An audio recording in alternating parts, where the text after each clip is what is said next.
नमस्कार, आर्यन खबर पे आपका स्वागत है। मैं हूं दीपक प्रियदर्शी। बिहार विधानसभा का चुनाव इस साल होना है और इस साल चुनाव होना है और सीधे सीधे सामना होगा एनडीए वर्सेस महागठबंधन का।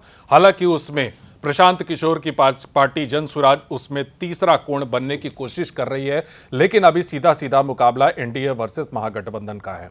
अब पार्टियां हैं, बीजेपी है, जेडीयू है, चिराग पासवान की एलजेपी है और साथ ही साथ हम है, जीतन राम मांझी पार्टी की हम है और उपेंद्र कुशवाहा की आरएलएम है।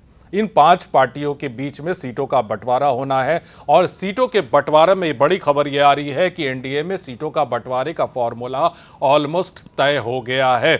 जी हां, बड़ी खबर यह है कि सीटों के बंटवारे का फॉर्मूला तय हो गया है पांच पार्टियों के बीच में और कहा जा रहा है कि बहुत जल्द इसकी औपचारिक घोषणा होगी। आज ही जीतन राम मांझी ने कहा कि इसकी औपचारिक घोषणा जो है अगस्त में होगी। कहीं कोई हिच नहीं है, कोई झंझट नहीं है। तो आखिर सीटों का बंटवारा हुआ कैसे? देखिए, 2020 में जब बिहार विधानसभा के चुनाव हुए थे तो उसमें सीटों का बंटवारा क्या था वो आपको दिखाते हैं।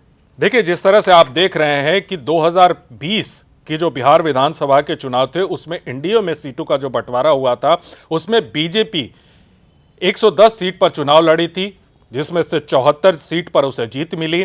जेडीयू सबसे ज्यादा 115 सीट पर चुनाव लड़ी थी, उसे 43, यानी बेहद खराब परफॉर्मेंस माना गया जेडीयू का 2020 के चुनाव में, जहां पे सिर्फ और सिर्फ 43 सीटों पर ही जेडीयू चुनाव जीत पाई। और इसमें यह कहा गया कि चिराग पासवान ने काफी डैमेज किया था नीतीश कुमार को, जिसके कारण जेडीयू 43 सीटों पर ही सिमट गई। उसके बाद हम 7 सीटों पे चुनाव लड़ी थी और जीत मिली थी 4 पे। वीआईपी 13 सीटों पे चुनाव लड़ी थी और जीत मिली थी उसे 4 पे, यानी वीआईपी मुकेश सैनी की जो विकासशील इंसान पार्टी है वो 2020 में एनडीए के फोल्डर में थी और 13 सीटें उसे मिली थी, यानी तीसरे नंबर की पार्टी थी सीटों के बंटवारे में और उसे 4 सीटें मिली थी। अब आप देखिए कि लोकसभा चुनाव 2024 में एनडीए में सीटों का बंटवारा क्या हुआ था। बीजेपी सबसे अधिक 17 सीटों पर चुनाव लड़ी थी, जेडीयू को 16 सीटें मिली थी। एलजेपी रामविलास पासवान यानी चिराग पासवान की पार्टी 5 सीटों पर चुनाव लड़ी थी। जीतन राम मांझी की पार्टी हम 1 सीट पर और उपेंद्र कुशवाहा की पार्टी आरएलएम भी 1 सीट पर चुनाव लड़ी थी।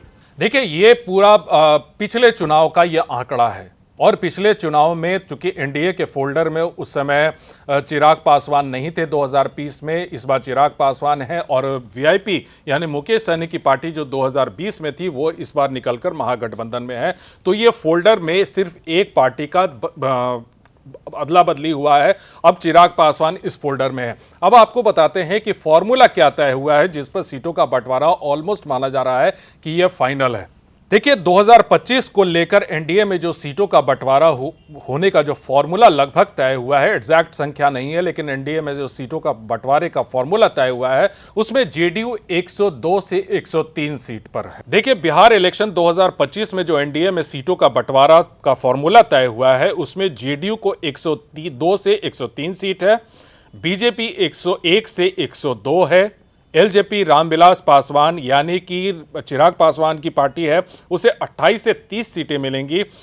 हम जीतन राम मांझी की हम जो है उसे 6 से 7 सीटें मिलने का अनुमान है और उपेंद्र कुशवाहा की पार्टी आरएलएम को 4 से 5 सीटें मिलने का अनुमान है। यह फॉर्मूला तय हुआ है। देखिए, आप अपनी स्क्रीन पे देख सकते हैं पूरे, ये अभी टेंटेटिव है ये, लेकिन ये माना जा रहा है। ये कहा जा रहा था कि बीजेपी अपर हैंड में होगी, लेकिन बीजेपी इस बार भी जेडीयू के साथ, यानी बीजेपी और जेडीयू तकरीबन बराबर बराबर सीटों पे चुनाव लड़ेगी। हालांकि 2020 में यह संख्या ऊपर नीचे थी, लेकिन इस बार बराबर बराबर सीटों पे चुनाव लड़ेंगी और सबसे अधिक फायदा इसमें होता दिख रहा है चिराग पासवान की पार्टी को। चूंकि लोकसभा के चुनाव में 5 सीटें उन्होंने जीती थी, इसलिए उन्हें 28 से 30 सीटें मिलने का अनुमान है।